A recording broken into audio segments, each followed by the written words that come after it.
Hola nuevamente, estimados amigos, escuchas del podcast y seguidores de nuestros proyectos en la página Entre las Ruinas y la revista Autoridad. Eh, Así como en el último podcast me refería brevemente a la Revolución Conservadora Alemana, eh, al final de este hablé un poco de la posible influencia cultural, etcétera, que tuvo en Chile. Algunos autores, por lo menos en Chile, en algunos autores chilenos. En un contexto similar, histórico similar, incluso un poco antes. Y mencioné que la especial relevancia que tuvo en historiadores y políticos, como el caso de quien hablaremos hoy y de una obra en particular de él, que es Francisco Antonio Encina. ¿Ya? Francisco Antonio Encina debe ser fácilmente el historiador chileno más leído y más relevado en el siglo XX, en el siglo pasado. Y asimismo, como le había mencionado, él fue también político, fue parte de la llamada generación del centenario, en que varios profesionales, historiadores, eh, abogados, etcétera, políticos, repensaron el Chile de ese momento, que todos transversalmente hablaron que se encontraba en una crisis, en una profundísima crisis moral. ¿Ya? En ese tiempo, Chile era gobernado por el llamado periodo de República Parlamentaria, que inicia en 1891, con el posterior al gobierno de Balmaceda, posterior a la Guerra Civil de 1891, y que destruye el legado del fuerte presidencialismo autoritario chileno que gobernó al país desde la victoria de los conservadores en la batalla de Placilla hasta la derrota de los, no sé si de los presidencialistas, pero al menos de los balmacedistas en 1891. Esto coincide y esto es relevante justamente por lo que vamos a hablar de la tesis de Encina, coincide con la victoria unos años antes de Chile en la Guerra del Pacífico. Esto a Chile le trajo unas riquezas inusitadas, riquezas que nunca antes en su historia había tenido.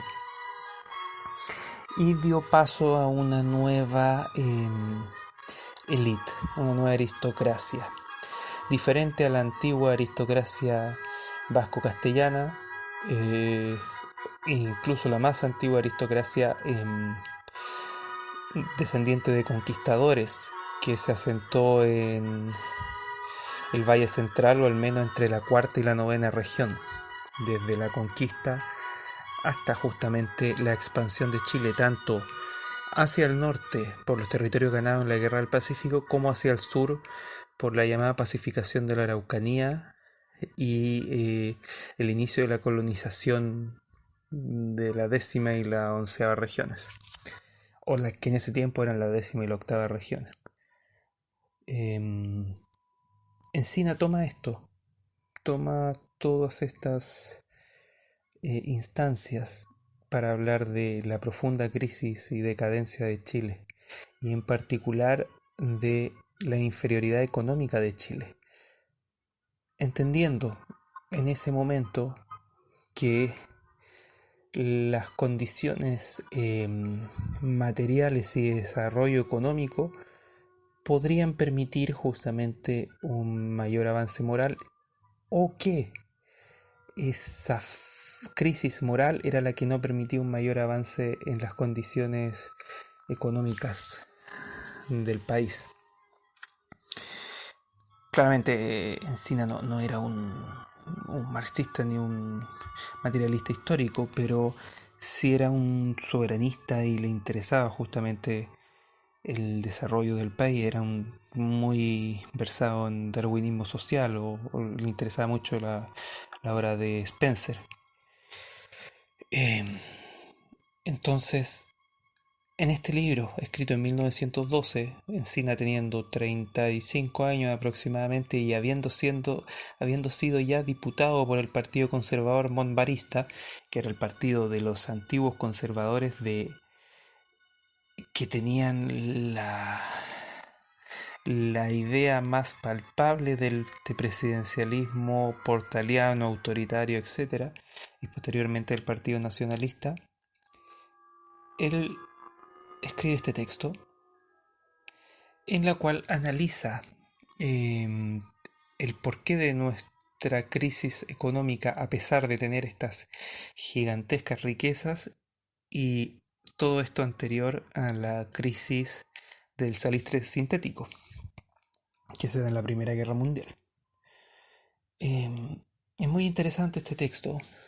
Eh, Encina es un autor que en particular me gusta mucho porque da luces de los orígenes de las situaciones o crisis sociales y materiales en tanto siempre a motivos historicistas, morales o espirituales. En este caso, él lo analiza en tanto a los cambios que se produjeron en Chile en la segunda parte, desde la segunda parte del siglo XIX, y que como habíamos hablado, empiezan a acelerarse desde la victoria en la Guerra del Pacífico y la ascendencia de esta nueva aristocracia comercial, de la cual no habla mal. No es que él hable que las razones de esta crisis es justamente por la ascensión de estos nuevos ricos, sean extranjeros o chilenos, sino cómo no ha sido posible que el grueso de la población chilena, o al menos el grueso de la antigua aristocracia chilena, pueda tomar lo mejor de esta nueva aristocracia mercantilista para el desarrollo de Chile. Creo que esta obra es interesante analizarla en distintos ejes. En primera instancia me gustaría hablar de cuando Encina habla del choque de el antiguo sistema económico y lo que significa socialmente, que es que Chile haya sido un país agricultor, versus ahora que se convierte en un país minero, extractivista y potencialmente industrial y exportador. Primero, Encina analiza el mito de la agricultura, de que Chile era un país potencialmente muy rico en tierras para sembrar, para generar una agricultura a gran escala, lo cual según él no es verdad. Hay pocas tierras de pastoreo, hay pocas tierras para sembrar y por eso Chile siempre fue un país económicamente retrasado, ¿ya? Más no moral y espiritualmente. A esto le ayudó justamente el estar aislado del resto del continente para mantener cierta estabilidad moral y espiritual. Pero económicamente la aristocracia, porque bueno, obviamente si estamos hablando en China estamos hablando de un darwinismo social, entonces todos estos fenómenos él los va a hablar desde la aristocracia, no va a hablar habla poco del pueblo y no habla en tan mala luz del pueblo, pero tenemos que entender la crisis desde arriba, ¿cierto? La aristocracia no estaba preparada para este nuevo reto económico, que es la minería, que él entiende no solo en Chile, sino globalmente que el fenómeno extractivista, el fenómeno industrial es totalmente distinto a como debe ser entendido socialmente una sociedad agricultora.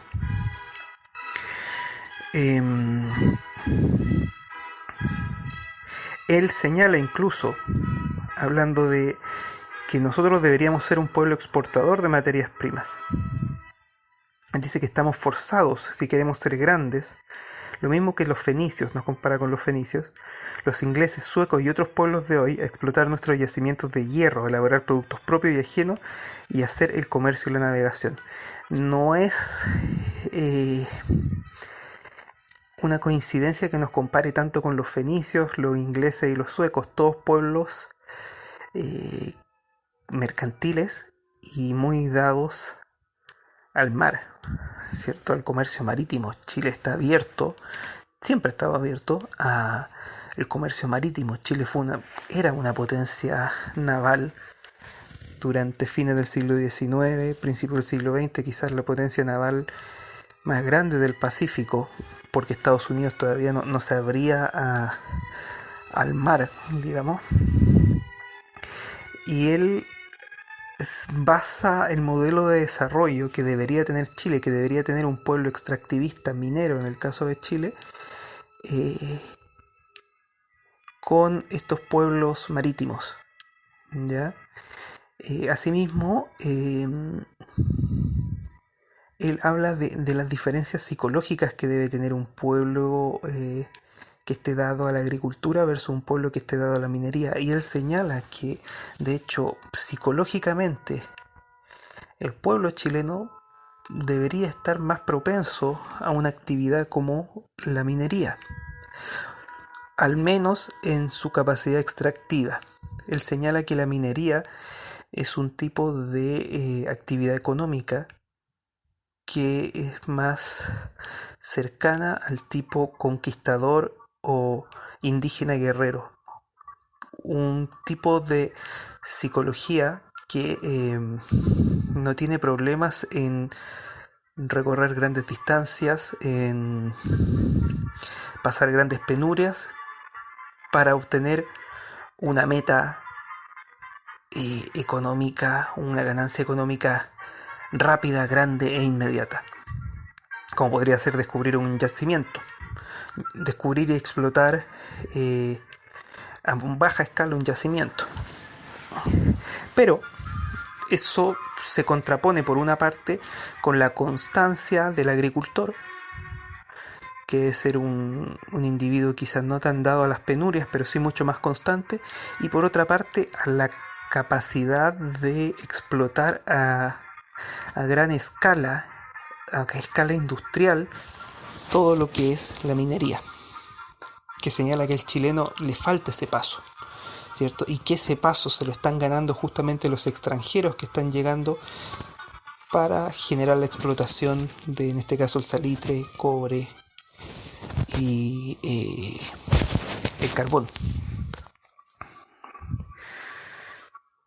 A Chile le falta psicológicamente a su pueblo el salir de esta búsqueda de fortuna rápida, de no hacer el camino largo y por ende no se puede industrializar.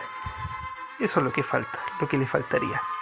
Porque el chileno sería profundamente individualista. Esto lo entiende no solo por el indígena guerrero, que solamente deja de hacer la guerra internamente para unirse contra un enemigo externo, sino también por el peso de la sangre íbera. Él señala la sangre bereber, la sangre del norte de África, guerrera española. ¿Ya? El chileno sería muy individualista. Y sería muy individualista para su actividad económica.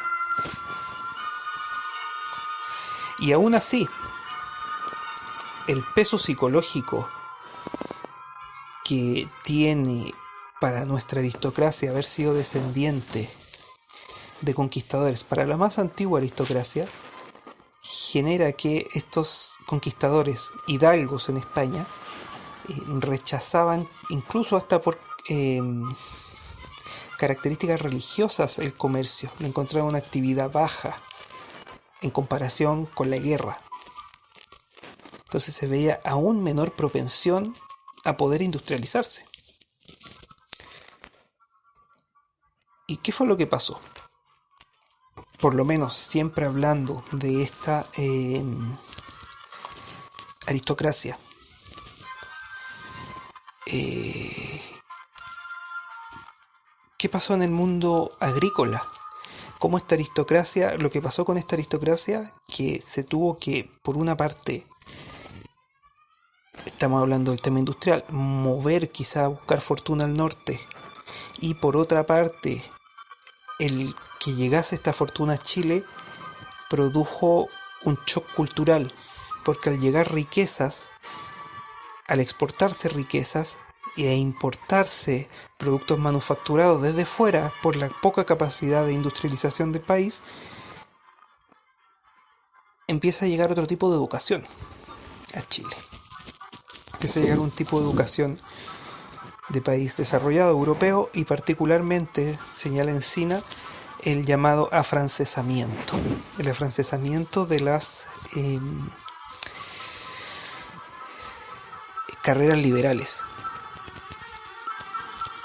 Y eso genera un shock muy importante, no solo, como les digo, en la aristocracia que se mueve al norte muchas veces, sino en la aristocracia que estos aristócratas, estos terratenientes, grandes latifundistas, que por generaciones tuvieron literalmente un sistema feudal dentro de sus grandes territorios agrícolas, sus hijos empezaron a irse a estudiar fuera de Chile. Y esos hijos ya no eran quienes estaban encargados de los campos. Al no estar encargados de los campos, se perdió el aspecto patriarcal de la educación que estaban recibiendo, la educación moral a lo sumo, que estaban recibiendo los peones, que estaban recibiendo quienes trabajaban en el campo,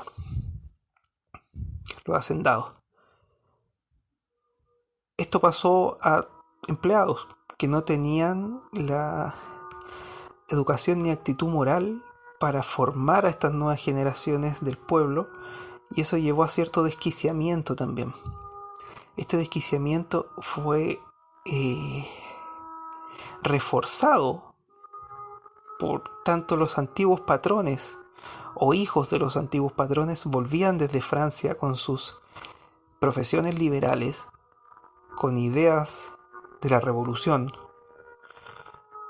con ideas profundamente liberales, a las ciudades donde habían tenido que emigrar estos antiguos hacendados o peones que habían ido a probar suerte al norte, o que simplemente los campos habían quebrado, no tenían gente, entonces estaban buscando fortuna, y aparte quedaban huérfanos de esta educación moral, y se encontraban con este desquiciamiento político-social que se encontraba en la ciudad, con los antiguos patrones totalmente liberalizados, con otro tipo de visión de lo que debería ser el país. Y ahí llegamos a otro punto, a otro de los ejes de los que habla Encina, que es que asimismo, pensando en la psicología chilena, esta búsqueda de fortuna rápida, asociada también con lo que hablaba recién de la obsesión por las carreras liberales en la educación, se generó una constante de una tendencia a copiar a todo nivel modelos extranjeros.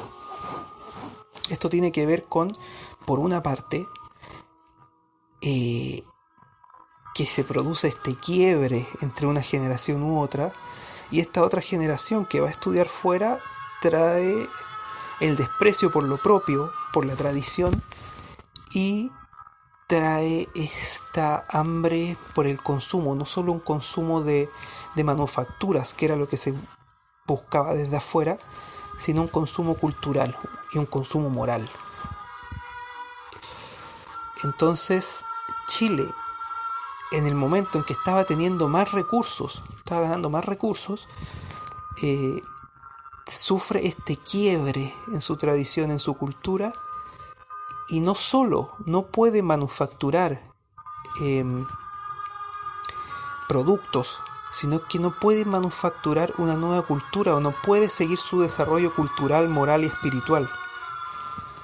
porque el quiebre es tan violento, la cantidad de recursos que llegan es tan grande, que se produce este desquiciamiento general, este quiebre total, y para poder seguir adelante se traen modelos externos para tratar de parchar muchas de las dificultades que ya teníamos y más otras dificultades que se generaron justamente porque el desarrollo económico fue tan rápido, no alcanzó a todos obviamente, pero fue tan rápido que generó más problemáticas que las soluciones que pudo entregar. Y para esas problemáticas, lo más rápido, en esta falta de constancia del chileno, de este descendiente de conquistadores y de indios guerreros, era traer modelos extranjeros. Y el modelo extranjero más pernicioso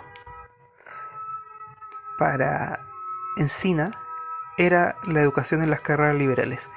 Quizás para los que no entiendan cuáles son las carreras liberales, se puede hablar de derecho, se puede hablar de periodismo, se puede hablar de filosofía, lo que era sociología en ese tiempo, psicología, etcétera. Generalmente carreras humanistas que para Encina no simplemente llevaban a que esta gente buscara, como se dice actualmente, apernarse en el sistema público, que ya existía ese modelo de apernarse en el sistema público, y no contribuir al desarrollo del país.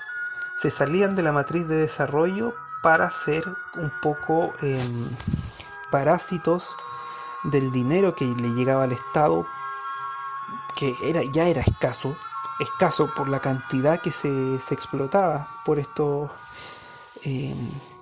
capitalistas extranjeros, y vivir como una nueva élite, pero sin el esfuerzo que requiere ser un industrial.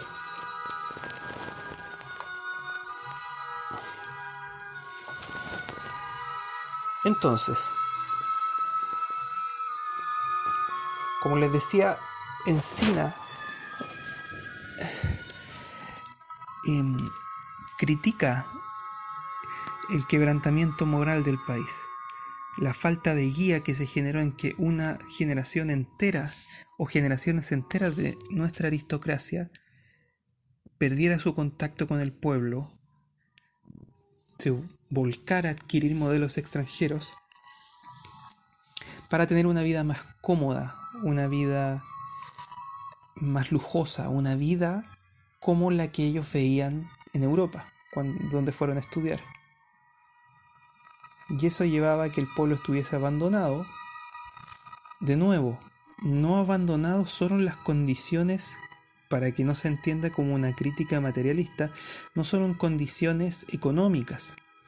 La crítica de Encina es una crítica a la moral y a lo espiritual. Y un desquiciamiento en general de la sociedad.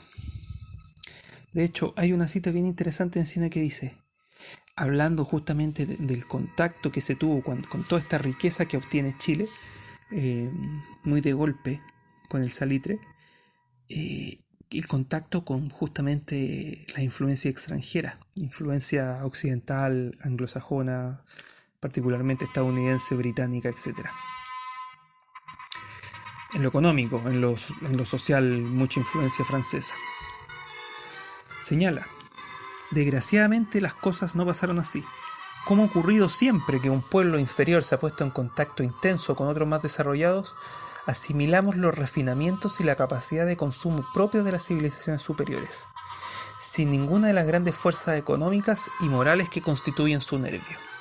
Solamente adoptamos entonces para Encina lo evidente, lo del consumo, tanto de manufacturas como espiritual o cultural.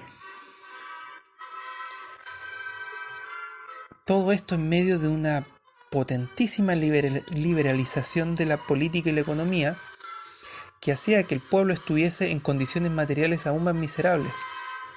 Estamos hablando de 1912, son más de 20 años de parlamentarismo.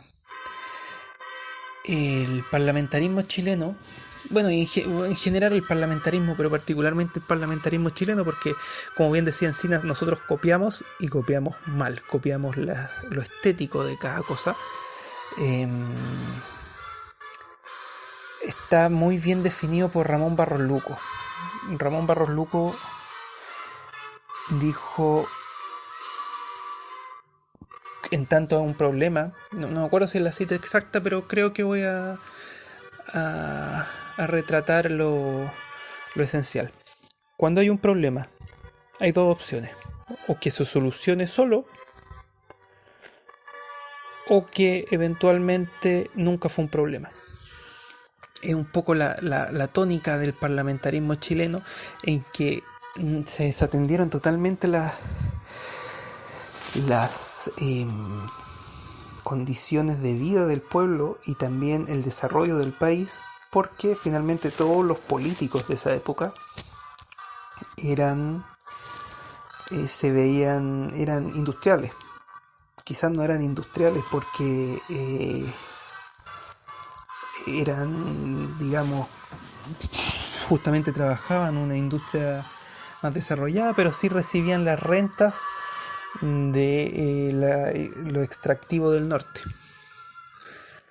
Entonces yo les pregunto, oyentes, escuchas, ¿les suena parecido? ¿Les suena conocido esta situación? Esta situación particularmente cultural, política y moral a lo que ocurre 110, 109, 108 años después. El abandono de una élite política, de una aristocracia política, a los problemas no solo se podría considerar del pueblo, porque es bastante discutible si actualmente tenemos un pueblo. Masas podrían ser, multitudes, podría decir don Bernardino Lira.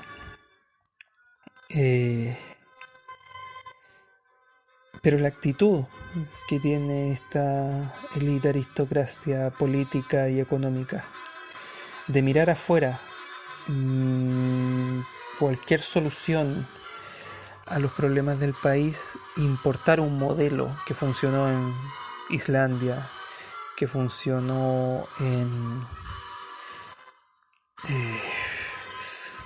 Singapur o Nueva Zelanda, un modelo de país que tiene que ver con una solución inmediata, con superponer esta solución a un desarrollo orgánico, social, económico y moral de idealmente un pueblo. Le digo ideal porque pueblo no es un conjunto de personas, tiene una elevación espiritual y moral importante. Es exactamente lo mismo. Es exactamente lo mismo que ocurre ahora, es exactamente lo mismo que ocurre izquierda y derecha en Chile. No ha cambiado en 100 años. Según parece, no ha cambiado el clima espiritual de este país. Lamentablemente no ha cambiado para bien. Pero eso yo creo que es lo que más se puede destacar de este libro de Francisco Antonio Encina. Les digo particularmente,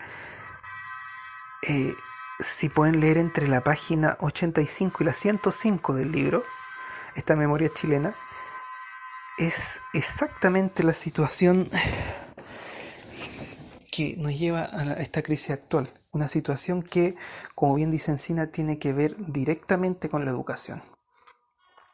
Nosotros, en los últimos 10, 15, 20 años, con la aplicación del CAE, con la masificación de la educación superior a un segmento importante de la población, nos trajimos más problemas de los que teníamos antes. No vinimos a solucionar los problemas, vinimos a poner una cantidad de titulados de carreras liberales, como dice Encina, que no tienen un campo, para desarrollar sus carreras y por otra parte sus carreras nos sirven para desarrollar al país. Y el gran sueño de todos, me incluyo, yo también estudio una carrera humanista liberal, es apernarnos cómodamente en el Estado